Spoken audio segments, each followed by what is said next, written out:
Now, from WPTV, Florida's top-rated television station, this is News Channel 5 at 11. It was a major operation that's been in the making for the past year. Agents cracked down on more than 10 pill mills from Miami to West Palm Beach today, arresting 23 people and seizing more than $2 million in cash. It is the biggest single strike yet on prescription drug abuse. News Channel 5's Ro Norman begins our team coverage tonight on this growing problem. And Ro, I understand you spoke with a woman who lost her son to this. That's right, I did, Kelly. Margie Galassi is a woman on a mission to warn families about the dangers of drug addiction and how pill mills are claiming young lives. Artistic, loved to draw, loved to write poems. Just all around great kid. On December 31st, 2007, Margie Galassi lost the love of her life, her only son, Jeremy. He had doctors in 4 counties.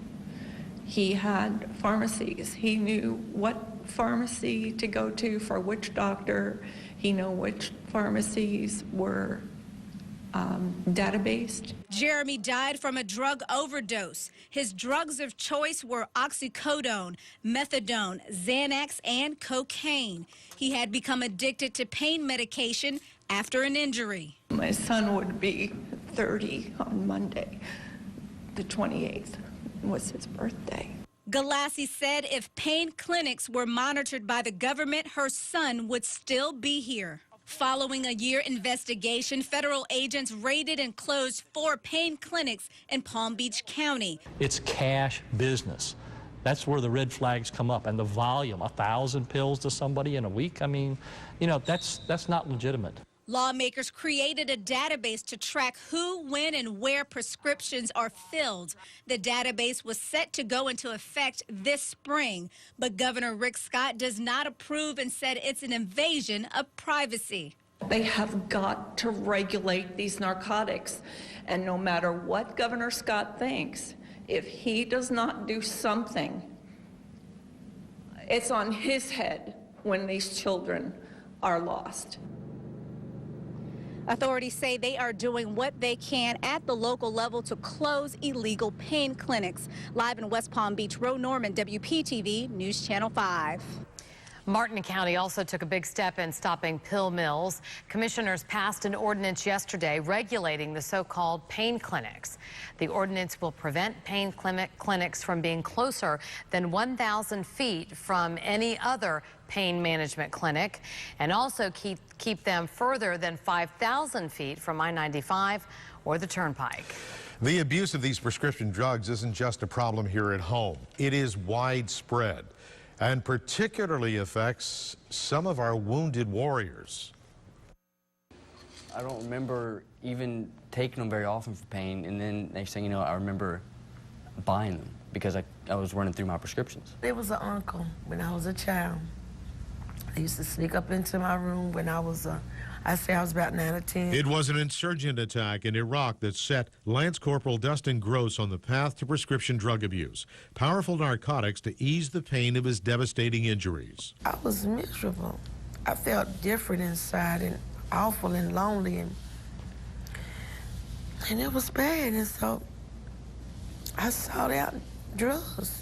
For Army Specialist Ingrid Rodwell, it was a different type of pain, but the same story.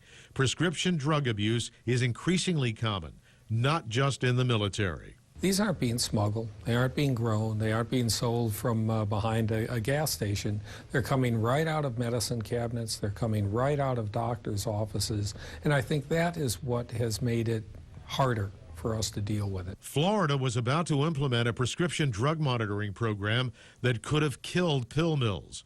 It was just vetoed by Governor Rick Scott. Several lawmakers, including Kentucky Congressman Hall Rogers, are furious at Scott's decision to stop efforts to end what he calls a growing epidemic. Practically all of the prescription drugs that are used illegally in Kentucky come from Florida. And our overdose rate is twice the nation's. I've got kids dying in my district every day.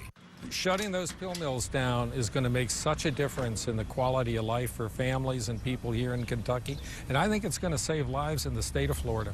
Lives, some say, have to be saved before it's too late. I didn't think I was going to make it. I really didn't. I thought I would die. I'd go back to Iraq 100 times over before I would hope to fight this again.